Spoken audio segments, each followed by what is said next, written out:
So hello everyone, first of all જય Shri Krishna and જય જલારામ. મારું નામ પરમ છે એન્ડ અત્યારે હું 21 યર્સ ઓલ્ડ છું. અત્યારે મેં જસ્ટ રિસેન્ટલી મારું BTech in computer engineering complete કર્યું છે ઇન્ડસ યુનિવર્સિટી અમદાવાદમાંથી, અને હવે હું યુનાઇટેડ સ્ટેટ્સ જઈ રહ્યો છું ફોર માય માસ્ટર્સ. તો મેં ત્યાં મારે અત્યારે એડમિશન મળ્યું છે મને masters in computer science at Stony Brook university. United સ્ટેટ્સમાં masters in computer science at Stony Brook યુનિવર્સિટીમાં એડમિશન લીધું છે with the help of Dheeraj sir. એમને મને ગાઈડ કર્યો હતો કે તારે આ યુનિવર્સિટી તારા માટે બેસ્ટ રહેશે. So my dream is to join any FANG companies that are the top-notch companies in United States. So I think મારી આ જર્નીમાં માસ્ટર્સ અને રોયલ ટેકનોસોફ્ટ મને બહુ હેલ્પ કરશે એ મારું ડ્રીમ અચીવ કરવા માટે. રોયલ વિશે મને એક વાત એ ગમી કે એનું જે પ્રેક્ટિકલ એપ્લિકેશન છે, કે બીજા બધા જે બી ક્લાસીસ છે કે જે બી કોચિંગ ઇન્સ્ટિટ્યૂટ્સ છે, they all focus in theoretical as well as practical. But theoretical તો કોલેજમાં કરતા હોઈએ છીએ. So the total focus on practical applications and project creation એ બધું મને રોયલમાં બહુ ગમ્યું. અને ધીરજ સરનું જે પર્સનાલિટી છે કે સર મારા માટે લીડર કહી શકાય કે લીડર રોલ એમનો જે છે, તો એ ઇન્સ્પિરેશનથી મેં રોયલ જોઈન કર્યું. રોયલ ટેકનોસોફ્ટમાંથી જે એમનો કોર્સ કરિક્યુલમ છે કે દરેક લેંગ્વેજીસ, દરેક કોમ્પ્યુટર લેંગ્વેજીસમાં જે ડીપ નોલેજ ત્યાંના ફેકલ્ટીઝને જે આપે છે અને જે શીખવા મળે છે, તે મને નહોતું લાગ્યું કે બીજી કોઈ જગ્યાએથી હું એ વસ્તુ શીખી શકીશ. કેમ કે for big companies and to achieve my goal મારે ડીપ નોલેજ તો જોઈએ જ કે પ્રોગ્રામિંગ લેંગ્વેજીસમાં કઈ રીતે હોય છે બધું. So Royal was the best place for me.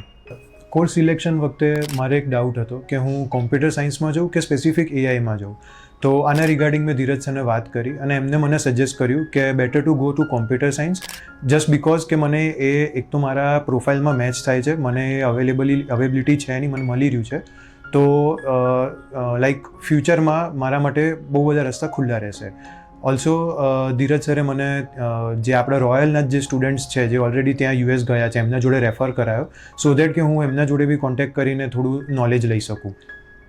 So royal સાથે તો બહુ બધી મેમરીઝ છે, બટ ધ બેસ્ટ જે મને લાઈક લાઈફ ટાઈમ યાદ રહેશે એ છે ફર્સ્ટ ઓફ ઓલ તો ગિરનાર યાત્રા જે ધીરજ સર જોડે અમે કરી હતી. એવું કહેવામાં આવે છે કે ગિરનાર લાઈક ઇઝી નથી ગિરનાર ચડવું, બટ ધીરજ સર જોડે અમે ક્યારે ચડી ગયા અને ક્યારે પાછા આવી ગયા અમને ખ્યાલ બી ના આવ્યો. So it was very fun activity.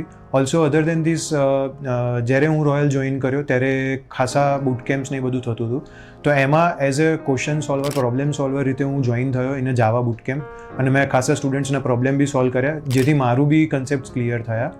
અને સન્ડે જે સેમિનાર થતા હોય છે એ તો હું લાઈક બેસ્ટ વસ્તુ છે જ કે ત્યાં કોઓર્ડિનેટર રીતે જોઈન થવું અને ત્યાં બી ખાસી બધી વસ્તુ શીખવા મળે છે. તો these are all the best memories for me. So for every upcoming students in the computer science field હું રિકમેન્ડ કરીશ કે આપણે રોયલ ટેકનોસોફ્ટ તમે જોઈન કરો, બિકોઝ આ ખાલી કોચિંગ સેન્ટર નથી. અહીંયા સ્ટુડન્ટ્સ આવીને લાઈક શીખે તો છે, બટ જોડે જોડે ખાસી બીજી એક્ટિવિટીઝમાં પાર્ટ લે છે. લાઈક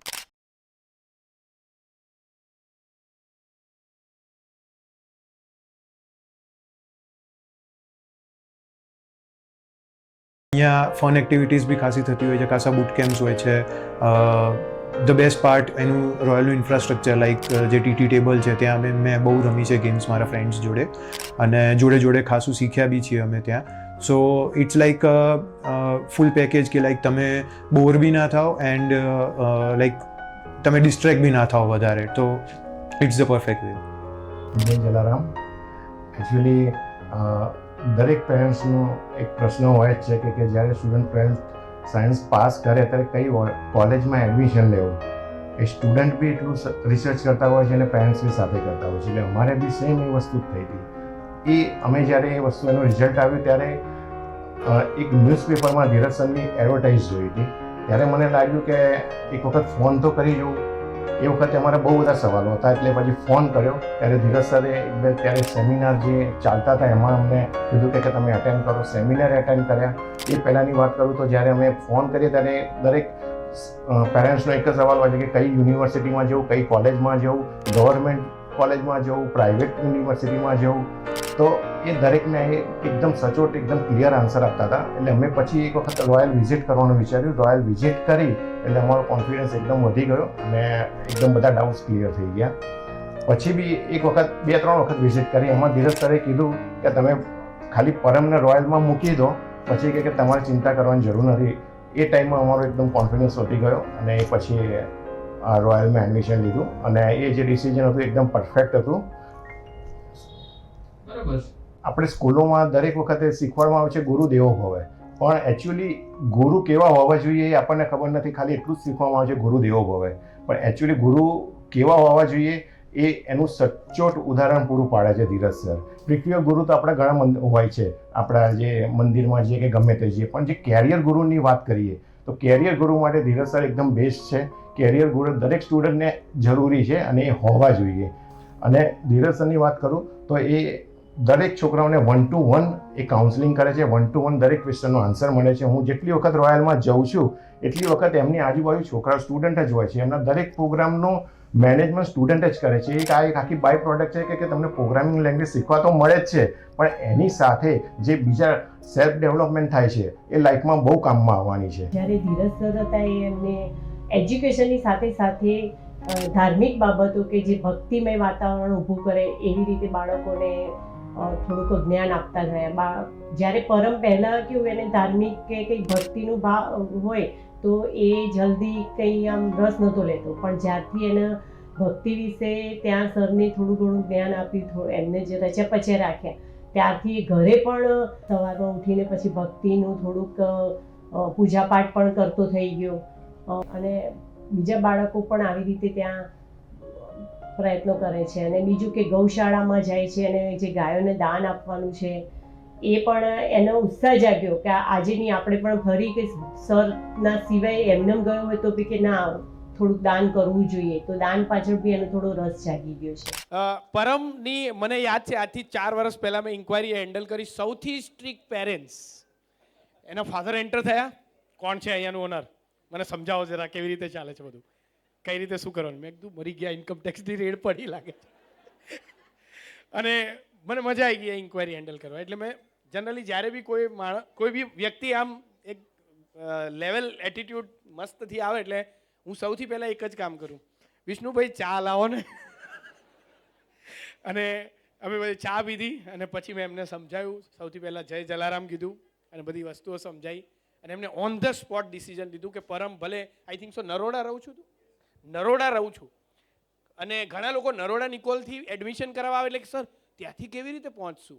એટલે બાપા લોકો વીરપુર જાય છે, લોકો વિરમગામથી આવે છે, લોકો નરોડાથી કેમ ના આવી શકાય. અને તરત એમને ડિસિઝન લીધું કે ભલે ઇન્ડસમાં ભણતો 5 વાગે છૂટે છે પણ સર એ અહીંયા આવશે અને વ્યવસ્થિત કોડિંગ પૂરું કરાવજો એનું, અને US જવાનું છે. અને દર સ્ટેજે એને એડવાઇસ લઈને કામ કર્યું. ઘણીવાર કેવું હોય કે આપણામાં નોલેજ આવી જાય. જો યાદ રાખજો બધાએ, વિદ્યા વિનયમ શોભતે, એટલે જો તમારું વિનય વધે છે તો વિદ્યા સફળ છે, અને જો ઈગો વધે છે તો કંઈક લોચો છે, વિદ્યા ખોટા માર્ગે જઈ રહી છે. એવું કે જ્ઞાન વધે તો સ્માઇલ વધે ને ખુશી વધે.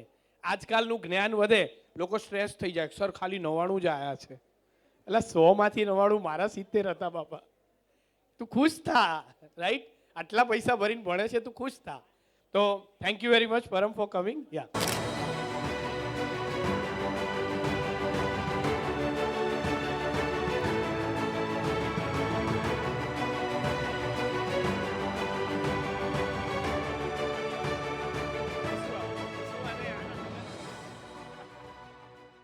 Subscribe Dheeraj Pujara YouTube channel for more updates, or you can call on 9825782290 to clear your doubts.